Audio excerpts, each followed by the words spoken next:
Items ఎలా ఉన్నాయి? సూపర్గా ఉన్నాయి. ఎక్స్క్యూజ్ మీ, ఎస్ హెల్త్ ఇన్స్పెక్టర్ని. మీ కిచెన్ చెక్ చేయాలి. లేదు సార్, లోపలికి వెళ్ళండి కొంచెం. చేయి. సార్ ప్లీజ్ సార్ మీరు రండి సార్. చేయదు. మా మాట వినండి ప్లీజ్. సార్ దూరంగా ఉండు. ఇది వినండి సార్. చెక్ చేయాలని చెప్తున్నాం కదా. ఏంటి ఎవరు ఏంటి గొడవ? హెల్త్ ఇన్స్పెక్టర్ మేడం ఒకసారి చెక్ చేయాలంటున్నారు. అతన్ని నా దగ్గర పంపించు. Okay madam. నా మాట వినండి. ఏంటిదంతా? ఇప్పుడు ఏం చేద్దాం అనుకుంటున్నాం? అతని ప్రాబ్లం ఏంటో తెలుసుకోవాలిగా. Good afternoon ma'am. ఏంటయ్యా ఇదంతా? మ్యామ్, ఈ రెస్టారెంట్లో ఫుడ్ మీద కొన్ని కంప్లైంట్స్ వచ్చాయి. కిచెన్ చెక్ చేయడానికి వెళ్తుంటే వీళ్ళు అడ్డుస్తున్నారు ma'am. Madam business hours madam, please.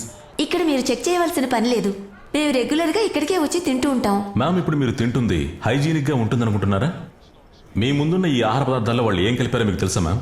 Shut up. నేను ఈ సిటీ మేయర్ని. So what? Sorry ma'am.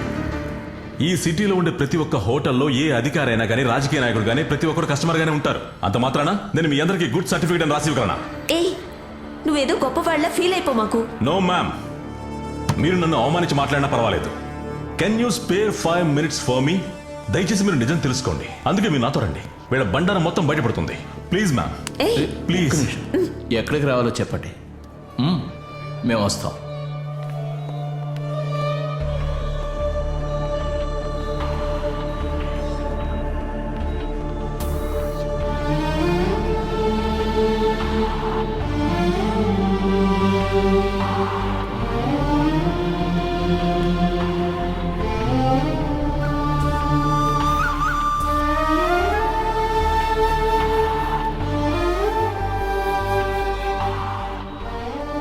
Madam, ఇందులో 99% పోషకాహారం లేకపోవటం వల్ల క్యాన్సర్తో బాధపడుతున్నారు. ఈ లేత ప్రాణం ఇంకా బతకడం మొదలు పెట్టలేదు. వీళ్ళు చేసిన నేరం ఏంటి? వీళ్ళు స్మోక్ చేయరు, మందు తాగరు. కానీ పుట్టిన బిడ్డకి నోట్లో రాసే తేనెతో మొదలవుతుంది ఈ కల్తీ సరుకు. ఆ తర్వాత వాళ్ళ జంక్ ఫుడ్, బేబీ ఫుడ్, తాగే నీటిలో, పీల్చే గాలిలో అన్నిట్లోనూ ఉంటుంది ఈ కల్తీ. మన పిల్లలు చెయ్యెత్తి ఏదో షాప్ చూపించగానే వీళ్ళు అడిగినవన్నీ మీరు కొనిస్తున్నారు కదా.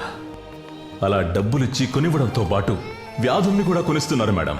వీళ్లే దానికి సాక్షులు. నా డ్యూటీ నన్ను సరిగ్గా చేయనివ్వకుండా ఆపడానికి 1000 కారణాలుంటాయి. 1000 మంది అడ్డుకుంటారు. వాటిని ఎదుర్కోవడానికి కారణం ఇదిగో ఈ లేత మనసుల్లో ఏర్పడుతున్న బాధని ఆపగలుగుతున్నానన్న ఒకే ఒక తృప్తి. చెక్ చేయాలంటే చెక్ చేసే తీరుతా, లాక్ చేయాలంటే మొత్తం మూసేస్తా.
పారిపోతారనుకోవడం ఆశీస్పదం. ఇక్కడ పట్టాభిరామ్ అనే ఆఫీసర్ తన డ్యూటీని నిజాయితీగా చేశారు. అందుకు ఆయన మనం అభినందించాలి. ఆయనకు మనం సపోర్ట్ గా ఉండాలి. మన ఊళ్ళో ఉన్న ప్రతి ఒక్కరూ కూడా ప్రాబ్లం ఉన్న ప్రతి చోటన కూడా ఆయనకి సపోర్ట్ గా ఉంటారని భావిస్తున్నాం. ప్రజలు జాగ్రత్తగా ఉండాలని కోరుకుంటున్నాం.